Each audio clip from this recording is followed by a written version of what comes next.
We're all set. Elizabeth Sipple, Program Manager of the Working Lands Enterprise Initiative. Yeah, it's nice to be back.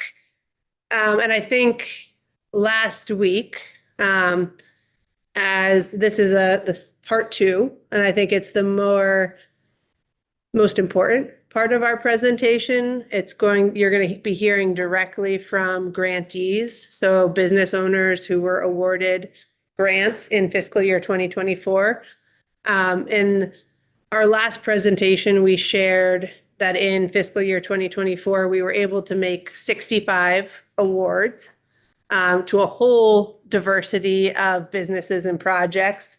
And honestly, we would love to have each and every one of those grantees come in and talk about their business and their project, because they're fascinating projects and individuals. But we are lucky enough to have 3 grantees with us today who are going to share about their business and also about, specifically the grant funded project that they have started and some have completed.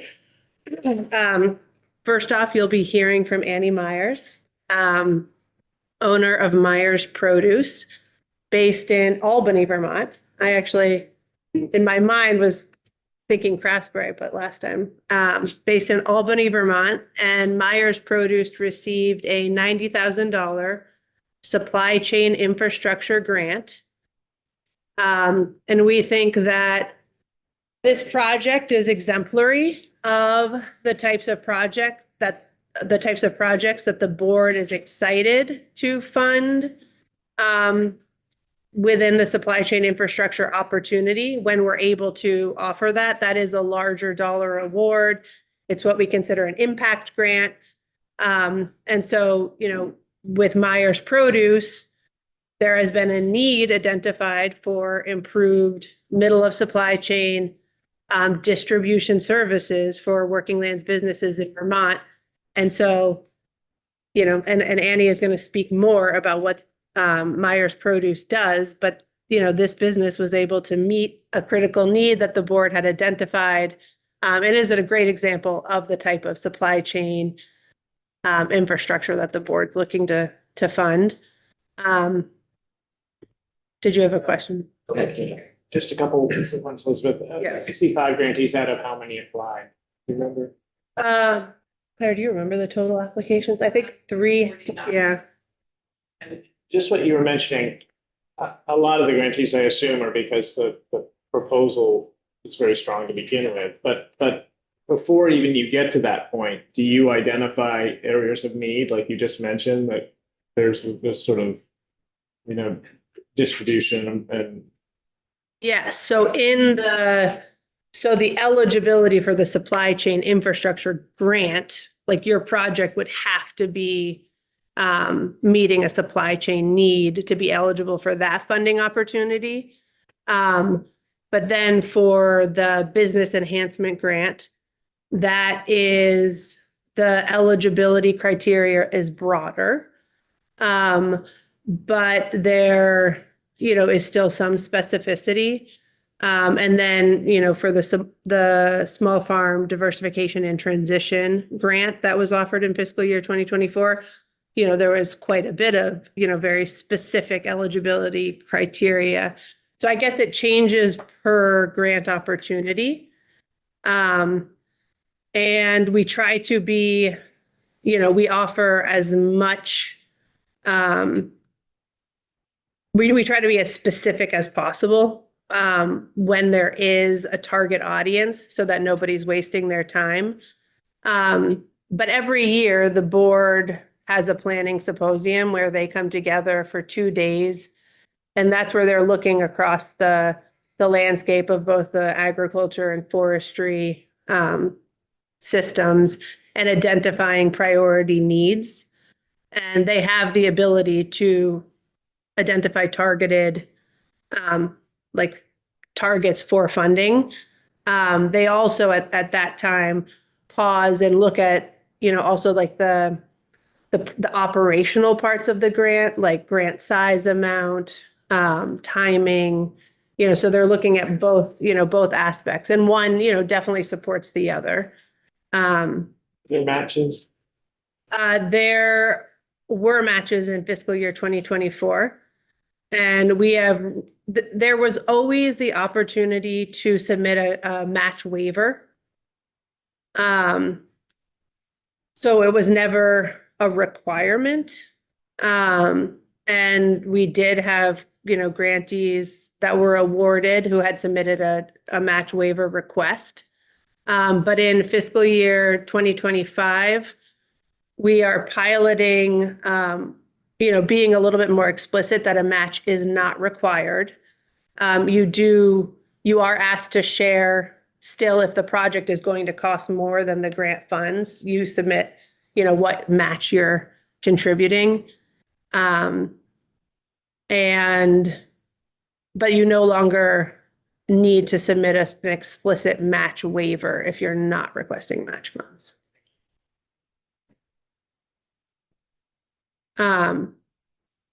Yeah, and so then next you'll be hearing from Rose Thackeray, co-owner of Union Brook Farm. Union Brook received a $9,000 small farm diversification and transition grant. It's an excellent example of a business that is diversifying into a new product. We also were excited to highlight this project because we think it's an excellent example of how policy and investment can really support each other to have maximum impact. We were excited to be able to award two businesses grant funds right after Act 93 was enacted, which allowed for poultry parting. And these businesses were just poised and ready to take full advantage of that new market opportunity. You'll be hearing more about that from Rose. And then lastly, via Zoom, we're going to be hearing from Mark Goodridge, who is partial owner of Goodridge Lumber, who received a supply chain infrastructure grant on the forestry side, and is an excellent example of a business that is impacting a number of working lands businesses, namely loggers and also building, the building sector. So I think without further ado, I'm going to pass it over to Annie, and then I'm going to come back at the end to close and to answer any other programmatic questions that come up. Okay, good. Annie? Yep. Yeah, you want to come on up to the table? And do you have any slides, or are we just going to have I don't, just, okay, great. hi, I'm Annie Myers. I'm the owner of Myers Produce. And I thought I'd give you a little history of the business and the mission that we have, and then talk about sort of what we currently do and the impact we hope the funds have on our operation. So as far as history, in 2010, I moved to Vermont to work at Pete's Greens. I worked on the harvest crew there for 3 years, and really could see at the time just how difficult it was for a farm in northern Vermont to sell to out-of-state markets. It felt like the options were customers that you could deliver to directly, or a couple distributors who served some, not necessarily the customers who would be interested in this local food and who weren't focused on local food. So I started Myers in 2013, really small. It was just me and a van. And I guess I should say I previously had lived in New York City and had some history working with restaurants. So I felt like I knew some of the people who would be interested in buying food from farms in Vermont. And started with 4 or 5 customers. I offered them essentially just what Pete's Greens had available, and started, offered them that food. I'd pick that up from Pete's and drive it down to New York once a week. And we've grown from there. So over it's been almost 12 years. We serve New York City. We also serve Boston and the Cape and the Hudson Valley and everywhere in between. So we cover most of Massachusetts, Connecticut, all of Vermont, and parts of Rhode Island as well. So from the very beginning, we were, our mission really was to keep land in agriculture in the Northeast, or to help keep land in agriculture by increasing access to the urban markets in our region. And we continue to only source, like everything we carry is from growers and producers in the Northeast, mostly in Vermont and Massachusetts. And our whole system of distribution is really designed to not just like accommodate for food, but really to highlight the seasonality and the variety and the quality of the food from here. I guess I feel like it's helpful to just say like what we do clearly. We offer distribution. So in that case, we are buying food from farms and we're reselling it to customers in these areas we serve, all of whom are businesses, most of whom are retail stores. So we're selling to retailers. And we also offer refrigerated transportation. So a farm can hire us to just truck a pallet of carrots from point A to point B without us buying the product. And in that case, we're just charging like a shipping cost. And we also offer cold storage and cross-docking at our facility. So a farm can, drop off a pallet and we'll hold it at temp until someone else picks it up. Even if we don't handle the trucking at all, that's a really valuable service in terms of helping, growers connect with customers, essentially. Let's go ahead, everything else. Yeah. And where are you located? We have two like hubs that we operate out of. One is in Hardwick, and one is in Hatfield, Massachusetts. We sort of set up our main aggregation space there because it allowed us to both reach Northern Vermont and reach New York City within legal Department of Transportation hours. So that was the middle point. We have some acreage right next to Pete's Greens. Oh, yeah. I was here for introduction, Richard Elson, Yeah. North Orleans Lawn Derby. Yeah. This is something that's really been needed, for so many different industries, but can you handle meat products as well? Yeah. Oh, boy.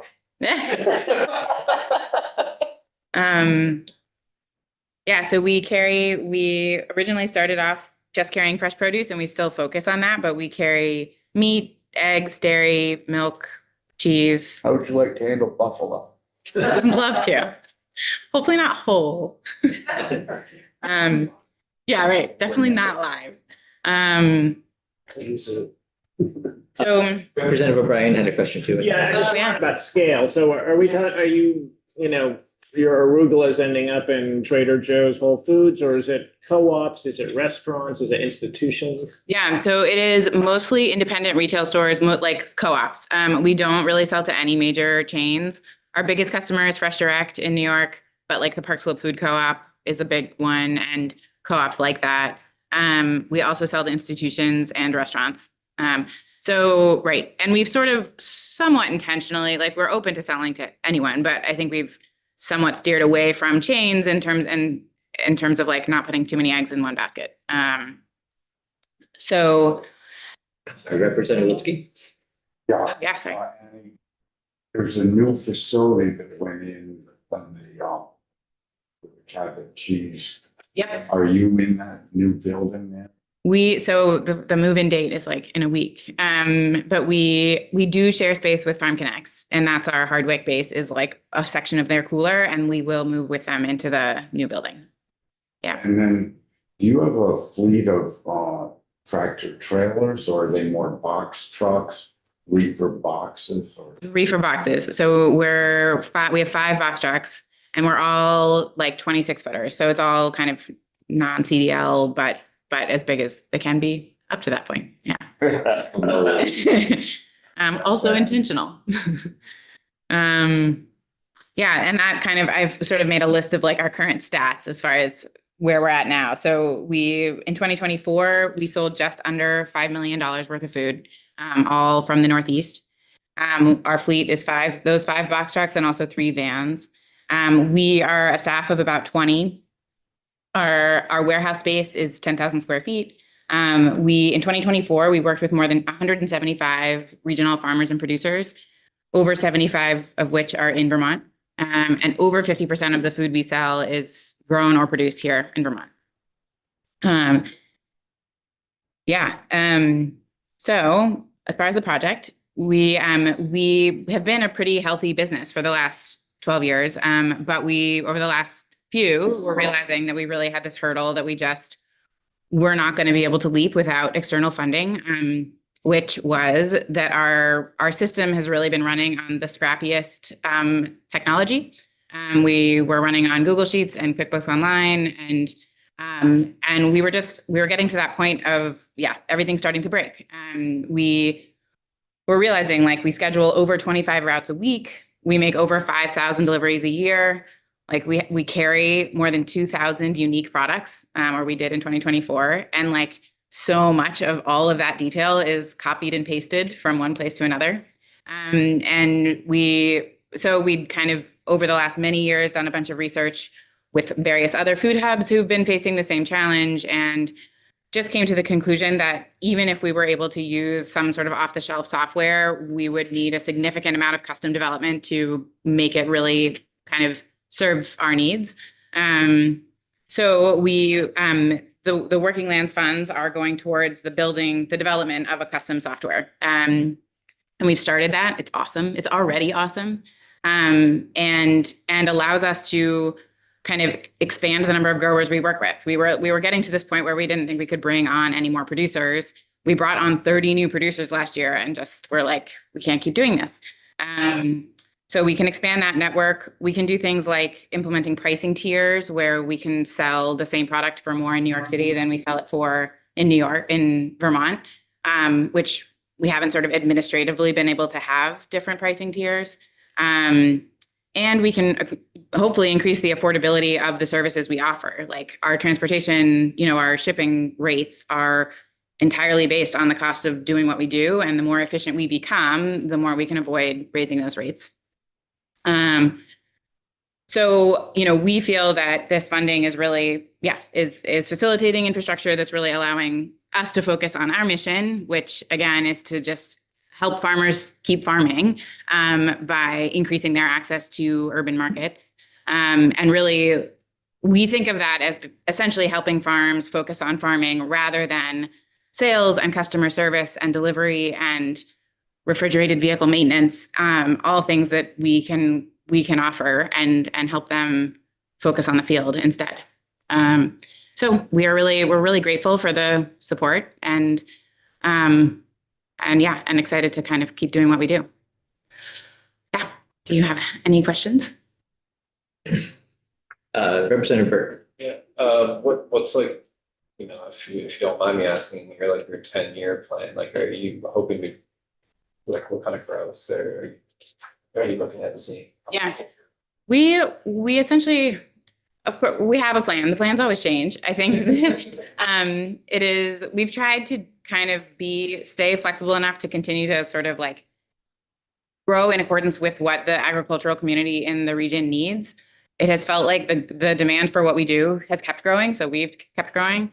It also feels like there's another direction we've started to go in, which is just connecting the region more, not just with our own trucks, but working with distributors throughout the Northeast to just make it easier for a farm in New York State to sell to a customer in Portland, Maine. And we're not going to send our truck to both of those locations, but we can help facilitate those relationships. And like, the more there's a market for local food, the more like it sort of feels like the strength of the regional food system helps everybody in it,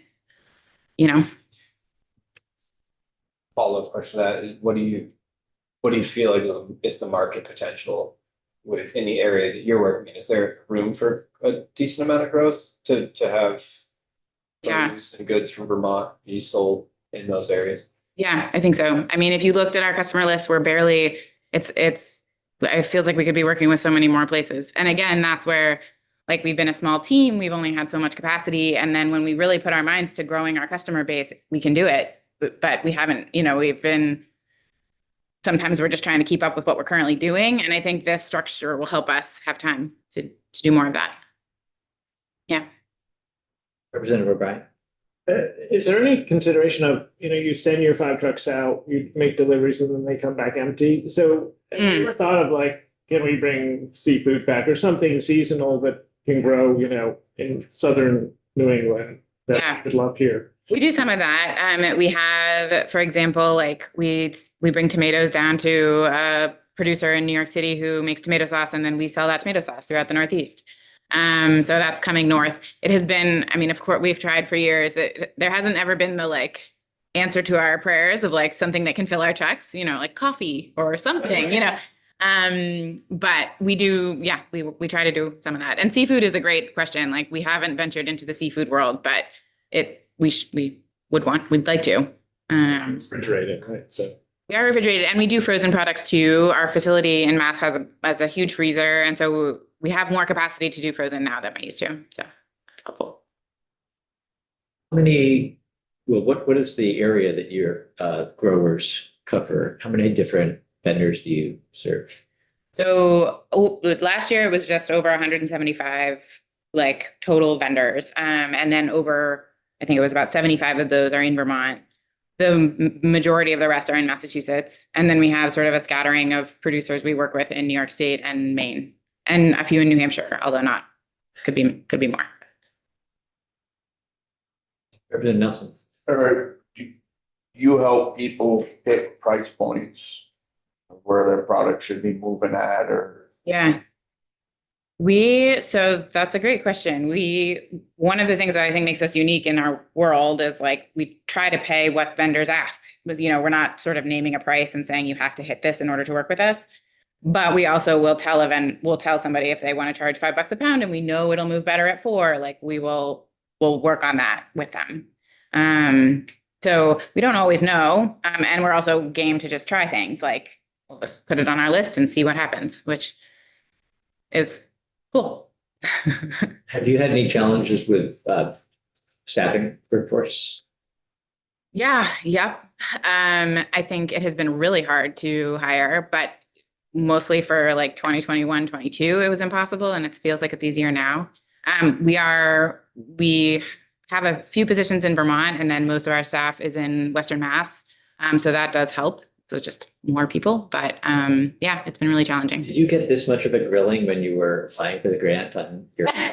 Yeah. It's- I mean, I do think it's really cool and new for like a trucking company to be recognized as, valuable in this system. I think we feel really grateful we get a lot of questions, and also I'm glad we're here. I think that I think our service is valuable. I think you're more than a trucking company. I think you're a marketing company that has transportation.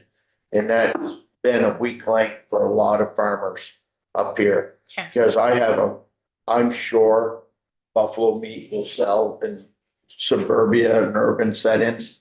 I have a innate fear. Mm-hmm. If I can't see a certain distance and it's concrete and brick, I don't like it. Mm-hmm. Yeah. That's what we're trying to do. So to be able to partner with a company such as yours, I think brings huge value. Thanks. Representative Nelson introduced himself because I had failed again to start the meeting by having us introduce ourselves. So maybe we should just do that quickly so that you know who we are anyway, where we're from, Yeah. and the other folks who are joining us today too. So I don't know whether you covered it Yeah. earlier or not, but Representative Nelson, Orleans, one Derby. Yeah, Representative Jed Lipsky, Lamoille one, so. I'm Leland Morgan. I represent Grand Isle County and the western portion of the town of Milton and Chin. and I'm David Durfee. I live in Shaftesbury and Bennington County. John O'Brien, Windsor Orange 1, Royalton and Tunbridge. Frank Bird, my wife and I own Burke's Apple Orchard over in Cabot. Yeah, awesome. Michelle Boslin, Wyndham 3. I live in Westminster, Northern Wyndham County. Got it. And Sedonia runs the room. And Representative Supranat is not in the room, but I think she might be. Yes, hi. I'm in Barnard, Pomfret, Bridgewater, West Hartford. Sorry to not be there in person. Hi. Representative Lipsky. Yeah. Simple, because distance, the farther the distance, the higher the cost of transport. But let's say it's 350 miles from Hardwick to New York City.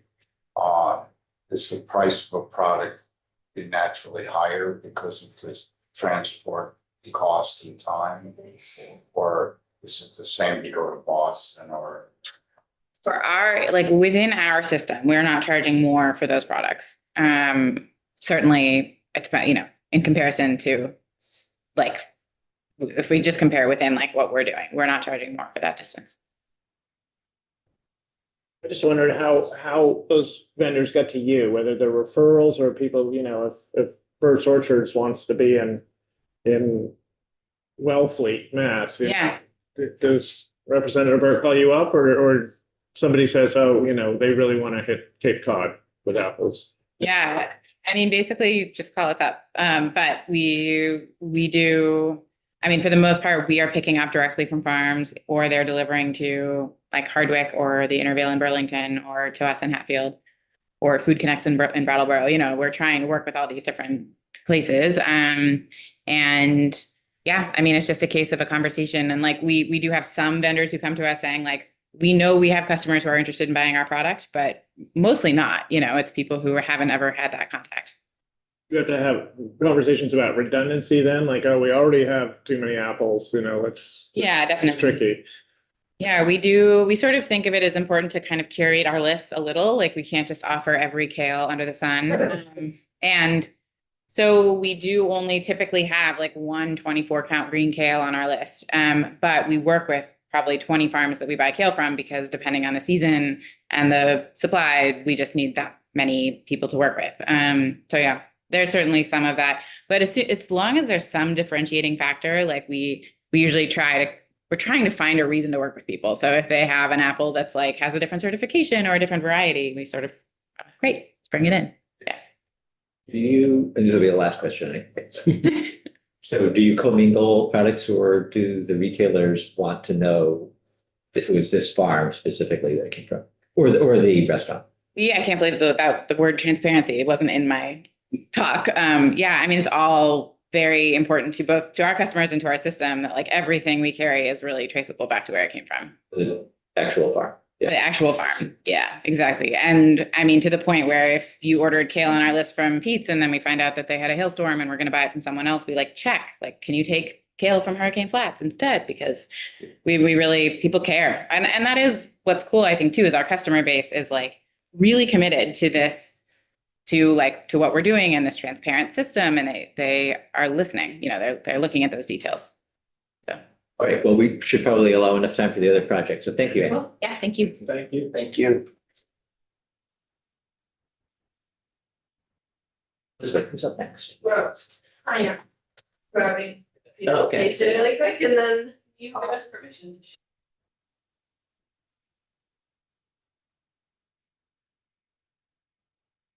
And I think, Rose, your presentation, the one we're about to see, is on our website as well.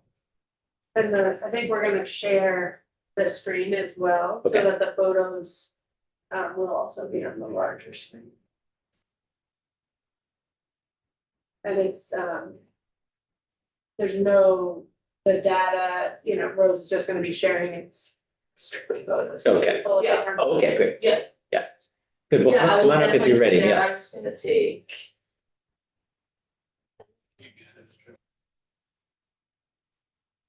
Thank you. Thank you. That's okay. Thanks so much. Hi, good morning. My name is Rose Thackeray. I own Union Brook Farm with my wife Emily Verzi. We are mainly a pasture-based livestock operation. Our main focus is pasture-raised poultry. We raise just over 2,000 a year, and we process them all on farm. So we process under agricultural exemption. We don't see a state inspector. We are not a state inspected facility. And last year I came to testify on behalf of the poultry parting bill, while at the same time applying for a working lands grant. Specifically, yeah, it was kind of like a what was gonna come first, chicken or the egg, because like we were really hoping this bill would pass and that also we would get the equipment required to be able to enter the scene in an efficient and effective way with a professional looking product.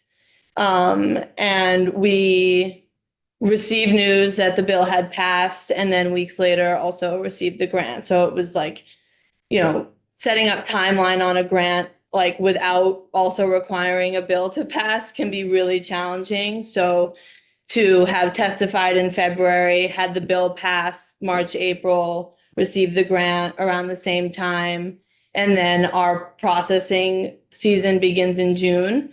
Like too good to be true.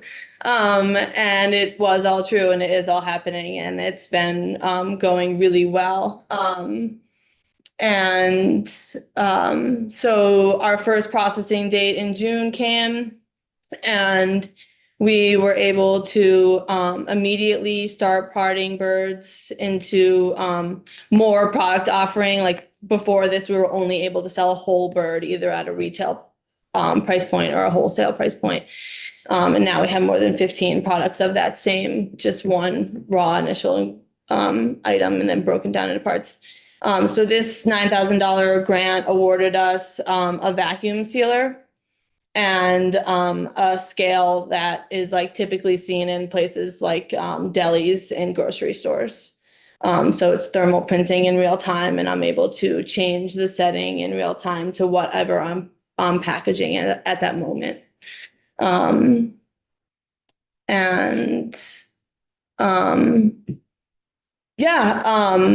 So we immediately saw it. We already knew that there was a need for this product.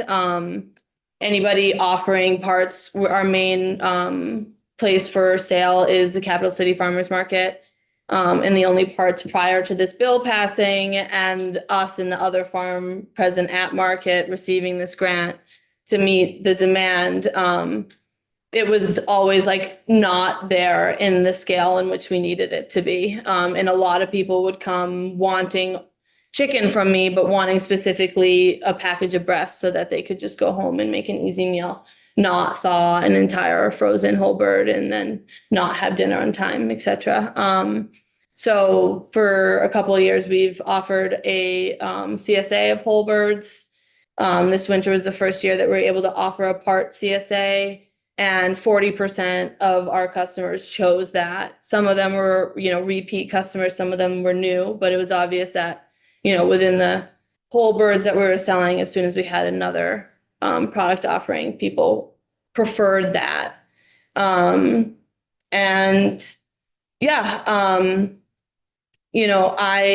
anticipate 2025 being a year like 2020, where a lot of small growers are working double time to try and fill holes that are being left in the industrial system. And so this is like, I think, a perfect example of, general need being seen, across the meat sector and processing and policy and grant funding working in tandem to really increase, what customers have access to and also, support small farms bottom line because our whole bird price point is $5 a pound and our average for all of our parts is 10. So sorry, I lost a note that I was going to say.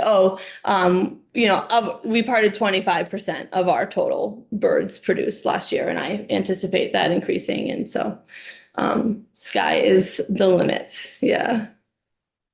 And yeah, I think that's all from me. Where is your farm? We're in Northfield. Northfield, okay. Yeah. Makes it easy for me to get here to talk to you all on various things. Yeah. Representative Mark. Can you explain the exemption that you have that don't have to have inspectors there when you slaughter Can you explain how that works? Some places do, some don't. Apparently. Yeah, it's a tiered system. In Vermont, we don't have anybody producing over the number, like, I think it's like 20,000, and all of this, anyway, I don't want to speak towards anything that I'm not getting exactly correctly, but yeah, basically, last year, when the poultry part bill was advanced, it was because Vermont's interpretation of the federal law was stricter.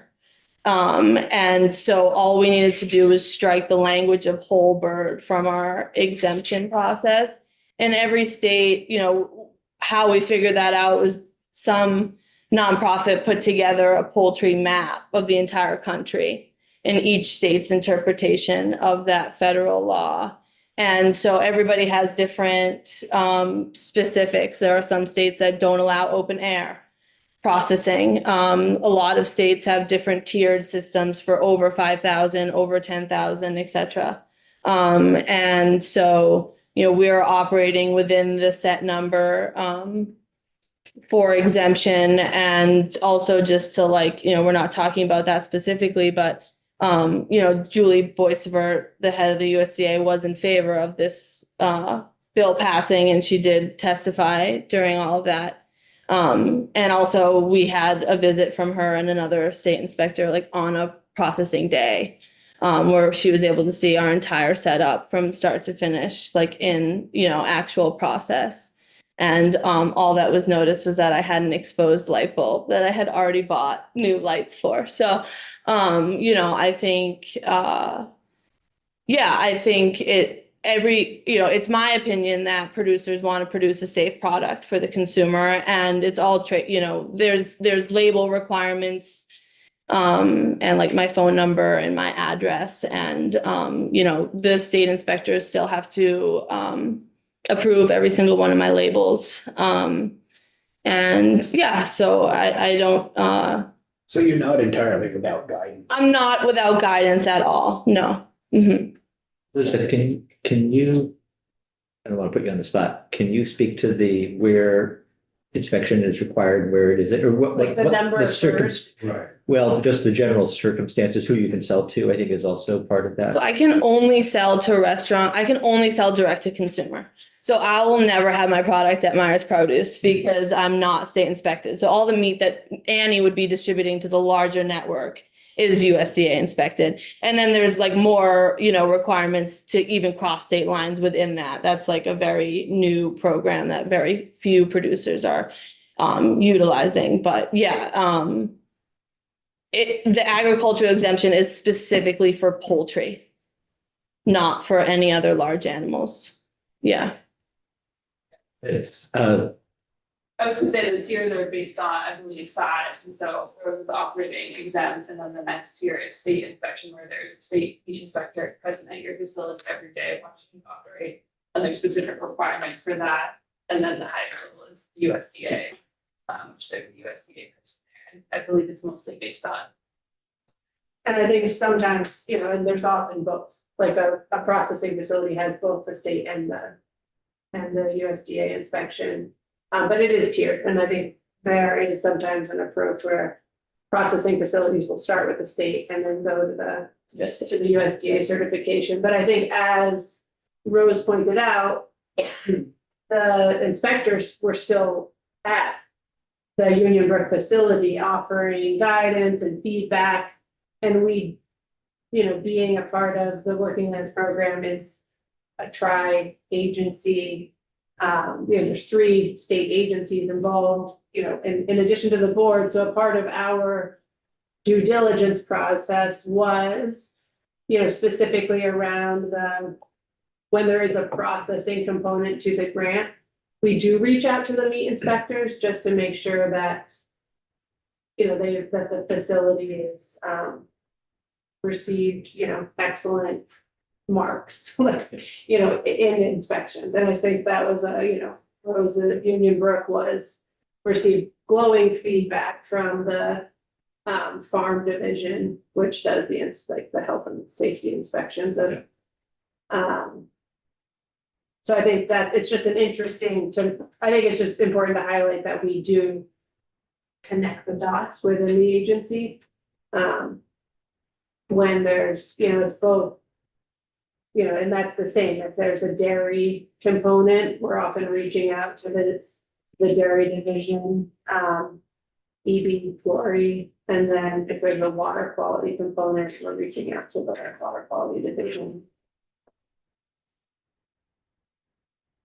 I'm curious, Representative Boston. So I actually have to ask you a question first. So I was wondering, would it be appropriate to ask a question about hens and living conditions of hens that would actually refer to another bill? Since we have a chicken grower here, or? I think, I think that's not inappropriate. Okay, all right. So we have a bill that was submitted to our committee. It's not my bill, but I'm on the committee, and so we may be looking more deeply at it. But it's actually one of the first bills that was submitted this year. It's H number 4, and it's looking at like you would call it living and growing conditions specifically for egg-laying hens. So in particular, I think there are about 7 or 8 other states that have guidelines around this. And it's basically, I think, from what I understand, looking to prevent the tiny cages that some egg-laying hens are subjected to in some places in the world, including the US. And I guess I'm just wondering, as a person who raises chickens, I mean, it looked like from the photos you showed, it looks like you raise yours in sort of like a congregate space. Is that true? I mean, do you ever use the individual cages? I mean, do you envision, like, would that be? Yeah, can you just talk a little bit about the conditions under which your chickens are raised? 'Cause we would need to learn about that if we're going to be making policy around that. Definitely, yeah, and I think it's like also something that, so our system, these mobile range coops, are used across the industry. And so essentially we are bringing our animals to fresh grass every day. So with a tractor, we're moving that 20 by 25 structure forward one space.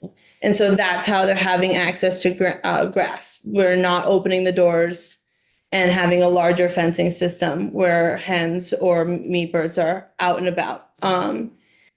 And at least looking forward to this year, with egg layers specifically, we're really glad to have invested in that system, because we don't have outside input from other birds dropping in for grain, etc. Yeah, and for us, it was always a labor thing. We didn't want to move fences. And also same thing, like, like right now in winter, like our bedded pack is really high. That's a lot of labor to clear out. And it's the same in a system like that, where you're just creating a lot of manure.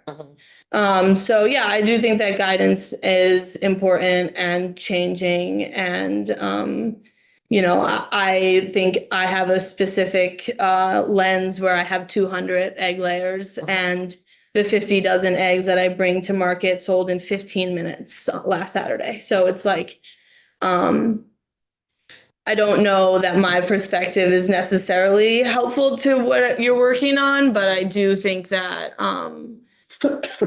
there's more to be thought about just with, the spread of avian flu and like how to, have birds have access to sunshine, air, and grass in a way in which keeps them protected too. So, yeah.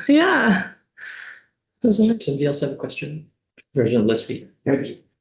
There's a road that goes from Northfield over Moortown Mountain.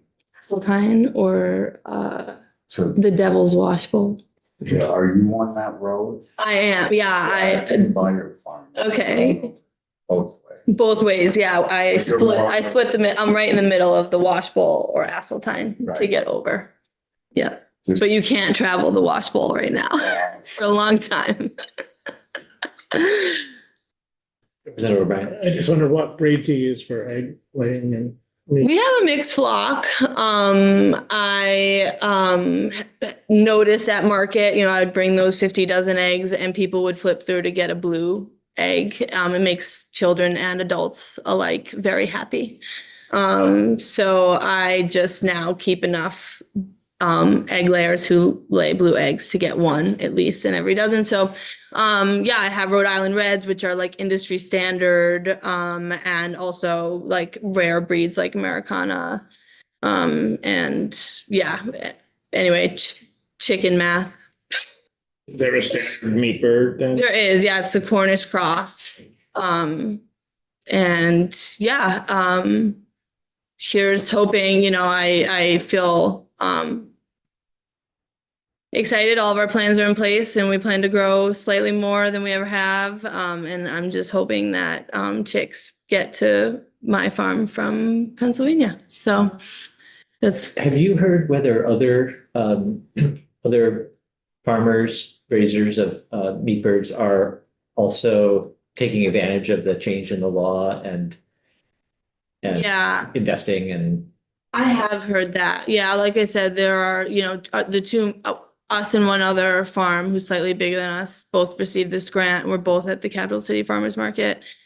She's currently completely sold out, and like I am too, basically, but on like a pre-sale basis. So I have inventory, but it's all pre-sold. So, together we're raising like almost 10,000 birds, and just at that, providing for that one market, we can't keep up at all. And there are some other smaller growers also taking advantage. And had we had not received this grant, we would have still processed birds further, using it would have been like a food saver, like a lot of people have in their kitchen for vacuum sealing, and just like a lot of labels made.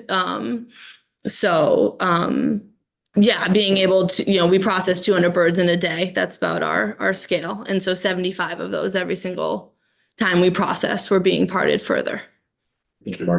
What's the time frame from egg or chick to slaughter? So the day the chick hatches, they get sent in the mail the same day. And then they are received on our farm, and they stay in the area with chicks for 4 weeks. The first 4 weeks are spent inside until they're stable enough to be outside for nighttime temps, which always seem to touch 55 in this state.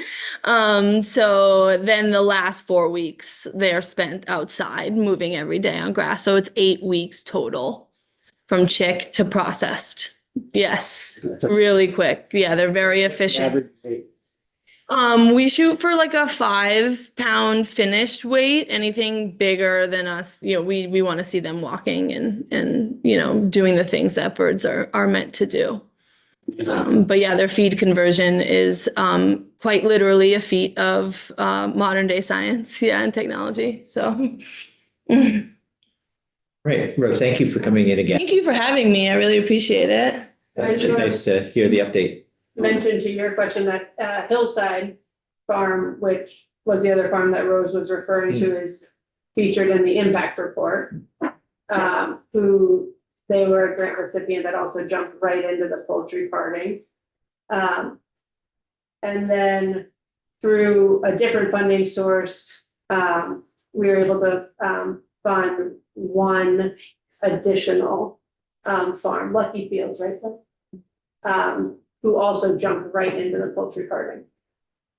And those are the ones that we're aware of just because they applied and received. They got the grant. Working grants. Where are those farms? Hillside is in Albany. Our neighbor. Yeah. Okay.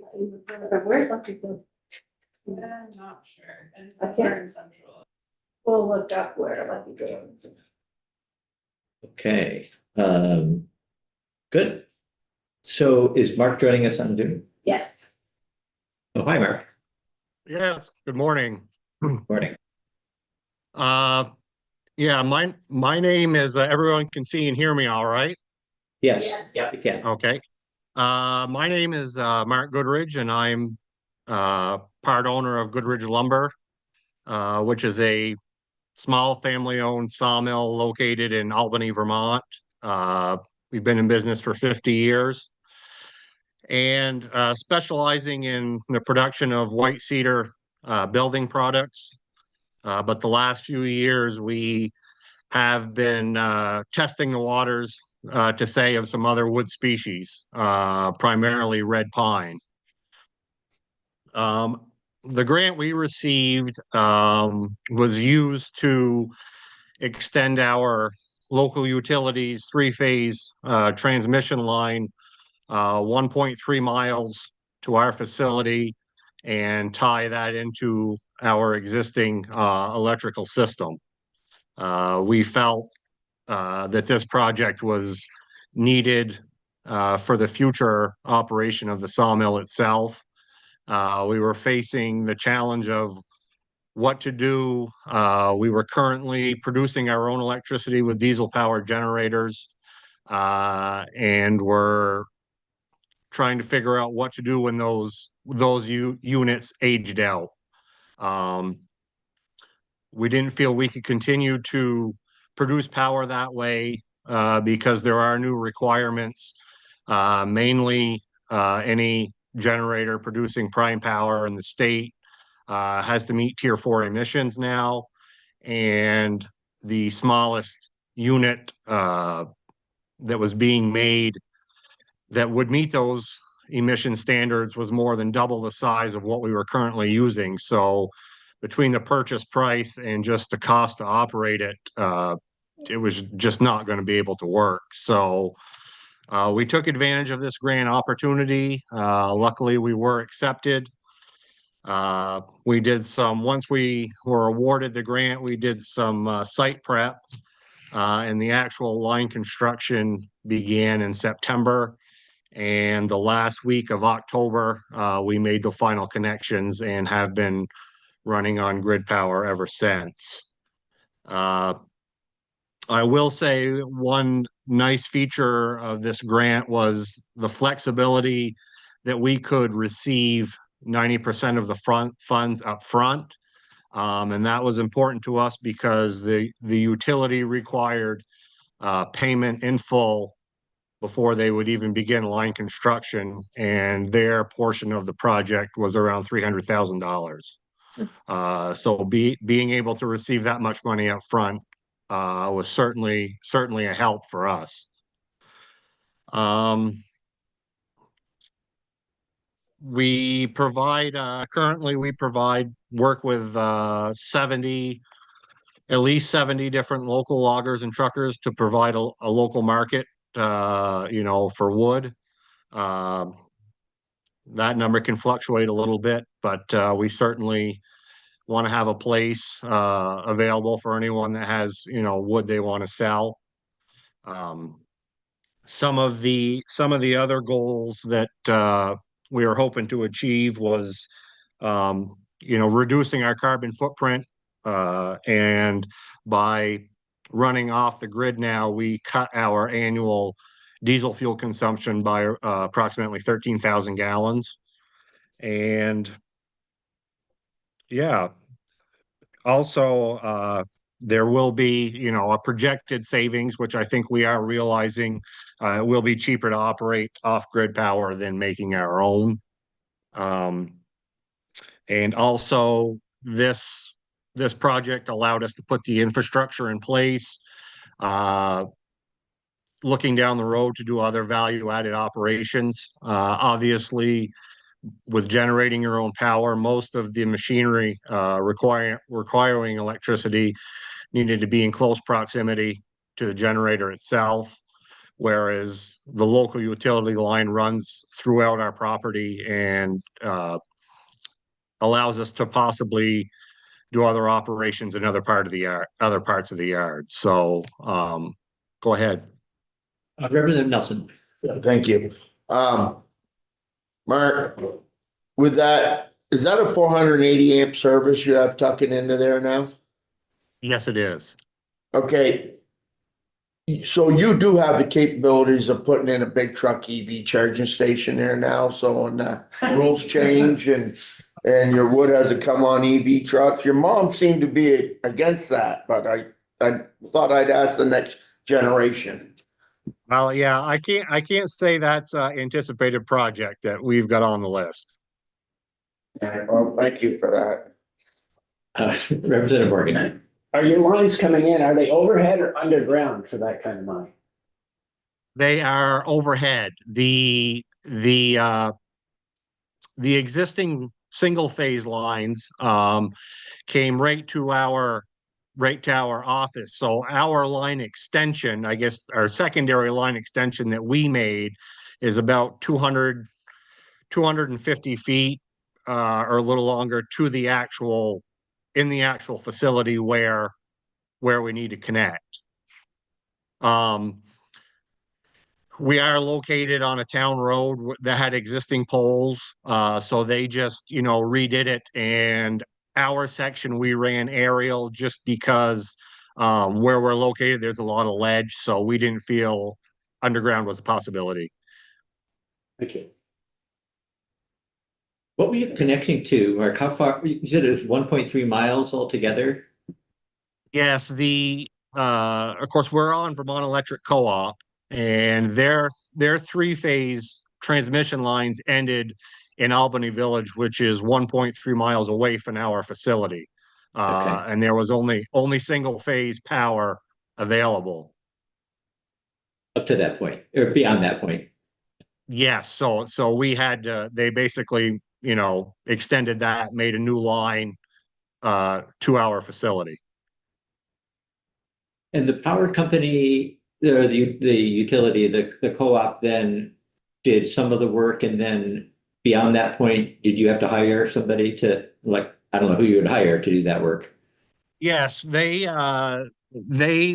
did the new line construction. They actually subbed it out and brought it right to the last pole. And from there, we put in a concrete vault and have a pad mount transformer to make the three-phase. And then just we worked with a local contractor and basically had to set two new poles and string an aerial line. So yeah, they performed the majority of the work to get it because it was on their existing lines already. Representative O'Brien. Mark, along those lines, is there, I mean, there's such value in having a three-phase spur like that. Between you and Albany, are there other businesses that might like to hook into it? Or if you want to expand, would it be, you know, useful if you had, you know, I mean, it's certainly useful for our expansion, because if, you know, anybody is familiar with our site, we're kind of have a long, narrow site, and this runs all the way up through our property, which allows us, as far as anyone else. I mean, there is a small dairy farm across the road, and a sugar maker in between us and the village, but most of it is, you know, farmland, cropland. Yeah, okay, thank you. While we have you here, Mark, can you tell us anything about how business is going? Business for us is, we certainly can't complain. You know, as I mentioned, we primarily saw white cedar, which is kind of a niche market. You know, a lot of the other markets in general, I wouldn't say they're great, but you know, people are holding on. As I had mentioned earlier, because we process white cedar, which tends to grow in wet areas, the last two winters, if you want to call them that, we had trouble sourcing the raw material. And that's how we began to look for other species to possibly process. And, you know, one of them that we have dealt with a little is red pine, just because there aren't really many local markets. Most of it's shipped to Canada. And, you know, on the pine side of things, we felt if we were going to expand into that market, we would get the best bang for our buck doing retail sales. We do have the capability to, you know, produce interior paneling, siding, but we felt with the pine, probably a dry kiln would be needed, you know, to be able to get the wood, you know, to a specific moisture content in a reasonable amount of time. And this project, like I said, did put the infrastructure in place. So if we want to go down that road, you know, we have the power there now, which is huge. And I do want to say that without this grant, there's no way that we could have taken on this project, you know, financially by ourselves. You know, we're just not that big of a company. And, you know, it it was probably more like a $500,000 project, total cost. So, this grant was crucial, for us to be able to complete this project. Great. Anything else that you wanted to say, Mark? No, like I said, we're just, grateful that we were accepted. We had looked at it for a couple of years, and I know I believe it was 2023, the dollar amount was capped, and I don't know if it is again this year. But 2 years ago with that cap, it still would not have provided us with enough financial assistance, to do it. So last year when it was, opened up to a much larger amount available, we felt it was now or never to try to get this project completed. So, like I said, we're just very thankful for the Working Lands grant. I think this is going to be a very large benefit to our company. Mark, and I think you might have already shared this, but can you share, just because this is a supply chain infrastructure grant, the number of loggers that you're buying from, approximately, and the number of. I mean, we're buying from approximately 70 different loggers and truckers. And, anybody that's familiar with the forest products industry, the workforce is an aging workforce, with not a lot of younger people coming up, taking their place. I think many years ago, it was more like 140 different loggers and truckers. So, we certainly want to provide, local markets for who is left, and, an opportunity. So if anyone younger wants to get into that, area, there are markets available, for the wood they harvest. All right. Well, thank you, Mark. It was good to hear directly from you and the other grant recipients as well, just to give us an idea of what it actually looks like, and good to hear, about your possible expansion into another product line, provide another market for local wood. So, but did you want to wrap up, or? Yeah, there are a few things that I want to highlight. I think that I've heard in this, in the different presentations, that I think are important to sort of underline. One, in my presentation at the last hearing, I mentioned that flexible funding was a important part of the Working Lands program that allows for maximum impact. And that means, and I think this is speaking to your earlier question, where with the business enhancement grant, we are very much targeting funding. We are looking for we try to keep the eligibility open so that we can respond to businesses' unique needs, that their own identified needs for growth. And then on the other side of that coin, also flexible in the sense that the money that comes to us, we are able to use flexibly. The board is able to identify key needs like supply chain infrastructure, that they want to invest in explicitly. So the flexibility is, it's kind of two sides of a coin. So flexible in that we can target specific critical needs within the food and agriculture systems, but also flexible in the sense that we can meet a diverse set of needs that the businesses are putting forward. But I think also Mark specifically spoke to the fact that we are able to flexibly also respond to businesses' needs around the payment provisions. So both actually Union Brook and Goodridge are examples of grant projects that were almost 100% infrastructure costs, so equipment costs. And so we were able to pay 90% of those funds upfront because they had one-time payments to make themselves, and then we keep 10% based on the final report and like meeting those deliverables. That flexibility is highly valued by businesses and is quite unique. I wanted to highlight, I think that's another example of flexible, responsive grant making. The other thing that was coming up for me is that, we have an incredible number of applications that we're receiving.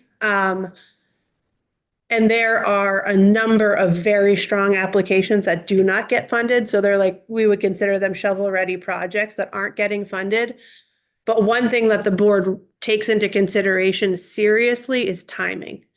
So like, we will see businesses that have been building up to a growth phase. So maybe they've expanded, operations, increased the number of animals, or, they have been steadily investing in meeting a vision and have like the market to do that. So that would be an example of a project that would be prioritized, because it's like, if they get this investment at this time, they're going to launch into this, fully launch into this next growth stage. And I think also, timing is another, we were definitely taking into consideration timing of the grants for the poultry parting. We wanted these businesses to be able to jump into that new market. Timing also came into the conversation significantly with Goodridge, who, they had the diesel generators that were timing out. They weren't going to be able to make them $500,000 investment. It was like time sensitive investment for this business. So I think timing is a very important part of the conversation, like timing, for the receiving the grant and what impact that will have on the business.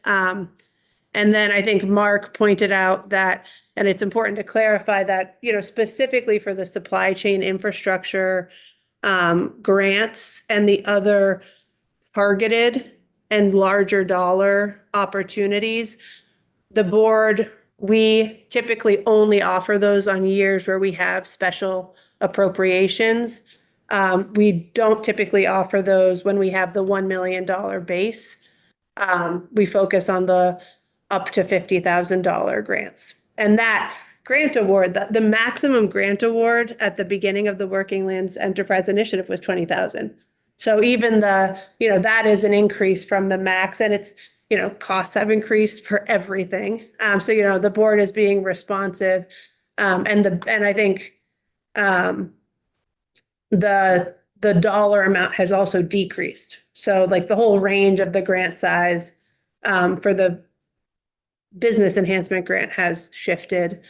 But I did want to clarify, because Mark was saying they didn't apply in FY23, we also did have impact grants. FY24, we had the supply chain infrastructure grants. FY25, we will not.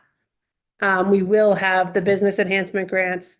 We will have the service provider and producer association grants. Is the application window still open for this Closed. year? And We actually, can you say, just like without talking specific numbers, because there's less funding available this year, have you seen fewer applications and without those big dollar amounts available either? yeah, so we have seen fewer applications. The demand, so we had $1 million to work with this year. The demand was a little over 5 million, which is like that 1 to 5. And that was actually similar. We had a little over 3 million to make awards with last year, and demand was 16 million. And that included the larger dollar supply chain infrastructure opportunity. So the ratio is the same. But we did, and last year we had 6 funding opportunities, where this year we had 2. So we did receive, do you remember the total number of applications? No, it'll be more than, because it was, I think even a little more than, we had 93 for business enhancement, and we had just over 50, right, for the supply, for the 40. Okay. So like 130 this year. So we will make, of the 93 business enhancement applications, we will make approximately 18 awards.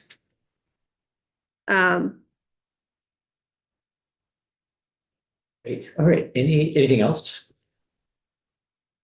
Those were the things I was like, I really want to, make sure that those dots are being connected. I think the other, I think the presentations themselves made it quite clear what the board is trying to achieve with the supply chain infrastructure grants, making those, system-wide investments so that a number of working lands, businesses are being benefited and critical gaps are being filled within the food and forestry systems. Representative Lipsky. Yeah, this really, to Mark and to you as well, but for those of you who aren't familiar with the white cedar, it's not a forest type, but it's a very unique and small sub-forest type that stretches through Albany and Irisburg and a little south, and it goes east into New Hampshire and parts of Maine. So it's very encouraging that you have a mill owner organization willing to invest, knowing their prime product is. With the optimism, it's very critical to the forest products industry to be vibrant. So I want to thank you for being willing to make that leap into the future in an era when we're shedding processors, sawmills all over the North Country, not just in Vermont, all over the northern forest. So I want to thank you for that, and thank you for enabling. I just wanted to comment quickly too. We're talking about the ability you have to put more of the money upfront into the hands of the recipients, and that's not standard for risk reasons, I would imagine. Do you feel that because of the due diligence that you're able to do, that there's not the level of concern that there would be for other people who are out making awards? Yeah, I absolutely, basically, we receive an invoice from the grantee for like the total amount that they share the invoice that they're gonna have to be paying to receive the grant funded equipment. And, based on, the invoice and, yes, also like the due diligence that's happened, prior, and just the relationship building, there has never been an issue on that equipment just being purchased with the funds available. All right, well, thank you. We are, so we know that there's $1 million in the base budget request, or the governor's proposal. And I think we're also going to hear later this week from the coalition.